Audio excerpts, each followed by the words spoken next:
After being repeatedly stabbed in a violent attack, the 20-year-old victim, Rebecca, had managed to make her way to an empty farmhouse and call for help.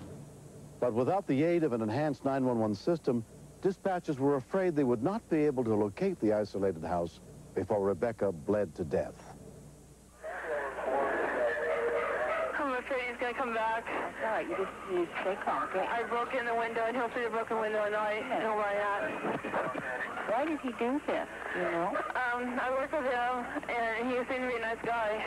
I've given him rides to work lots of times because he doesn't have a car that works. And he called me at 7 this morning or so and said, I'm over here by your house, will you come get me and take me to my house?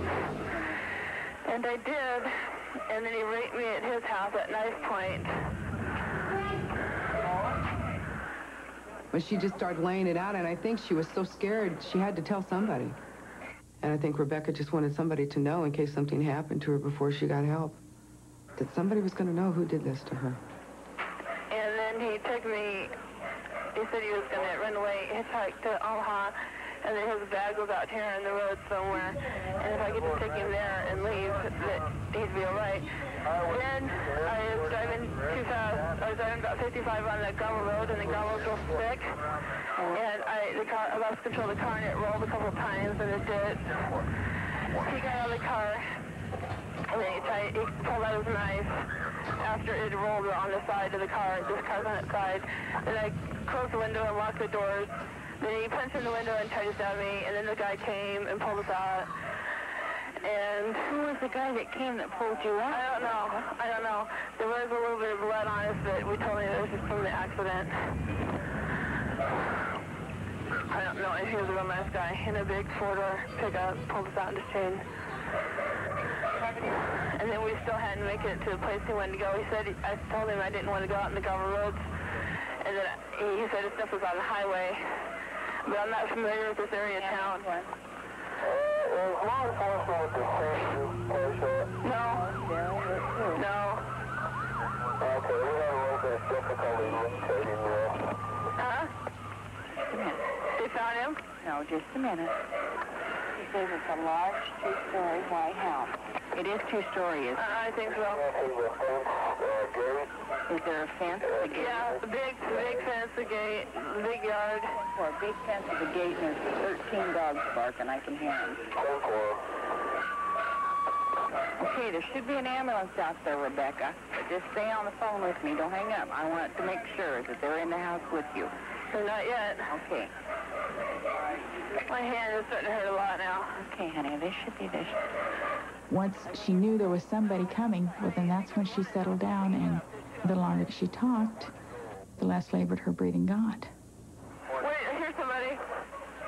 Okay, all right. I hope it's not Brad. No. Just settle down. Here! Somebody's here. Okay, all right, just calm down. Oh, it's not Brad. They're here. Okay, honey. You sure be tell about the rape business, okay? You tell them that, all right, Rebecca? When you know they're there, it's always a big relief, because then I don't have to be calm anymore. And if I want to feel bad about it, I can.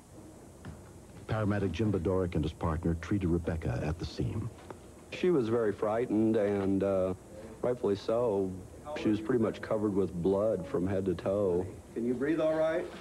Okay, everything. It was apparent from the wounds that she had on her hands that she was fending off blows and fighting to protect herself.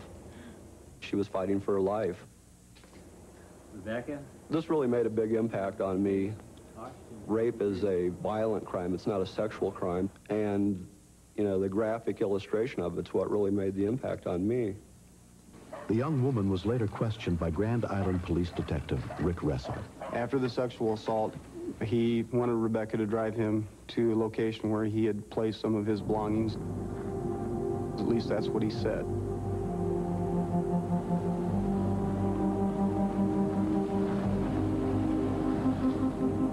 They drove to a location where a driveway went into a cornfield, and she realized that there probably is not any belongings there and that Geiger wants to kill her. Rebecca grabbed the keys out of the car. Geiger caught up with her and grabbed a hold of her, and he started to slash her with a knife. During the struggle, she lost the car keys somewhere. He grabbed her hair, threw her onto the ground, and Rebecca grabbed the blade of the knife and bent the blade of the knife with her bare hand. During the attack, he attempted to straighten the blade, and Rebecca was able to break away from him and started running away. The only thing I could think about was getting help. I just knew I had to get away from him. I knew I had to run to the farmhouse. She started yelling for help. However, no one was at home. The doors were locked, so she breaks out a window and manages to get into the house. It's just, I'm really impressed by her strong will and desire to live. Many, many people would have just laid down and died under the same circumstances. The young victim was rushed to the nearest hospital with 21 stab wounds as State Patrol officers, the National Guard, and sheriff's deputies from 3 counties began a massive manhunt. After 5 hours, a tip from a caller led investigators, including Patrol Sergeant Gary Esser, to a cornfield not far from the house where the victim had been found. In this particular case, the cover was so heavy that if you would have been 3 foot into this cornfield, you probably couldn't have seen 3 foot.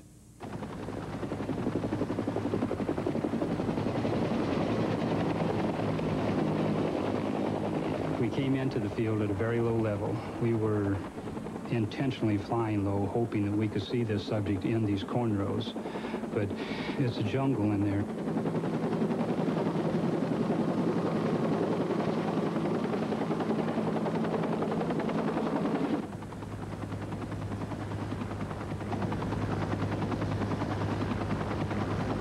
At one point, I could see the prop wash lifting the corn leaves and so forth. They were actually suspended in the air. And under this, I could see this subject lying in one of the rows. I was yelling at people with my portable radio that he was directly under us. The officers on the ground then started moving in. After 6 hours of searching, the manhunt was finally over.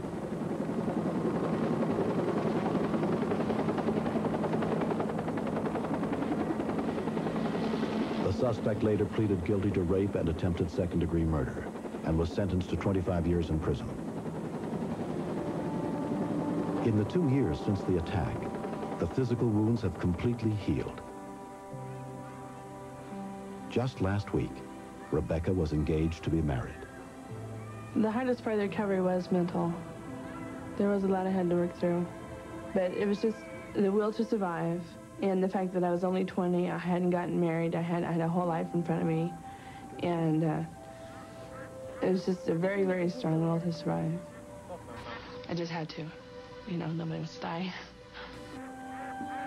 I really, really liked being the kind of person that could trust anybody. I'd like to be that way again, but I know it's not possible in today's world.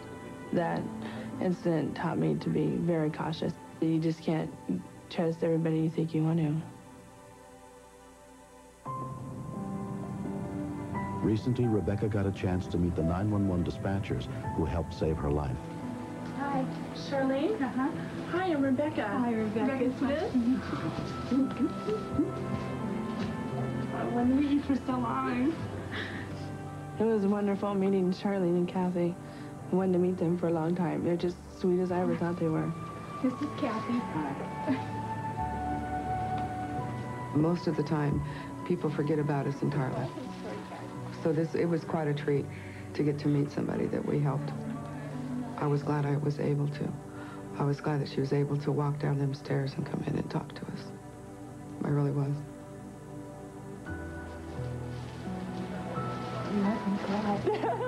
I told myself I wasn't either. Seeing her today made me go back to that day and just know that it could have been a whole lot worse. It could have turned out just horribly. And just to think, looking at her today, thinking, well, hey, this all turned out okay. You know, she's okay. And that's the most important thing, that she's okay. She was my lifeline. She wasn't even there for me to hug or anything. She just saved my life.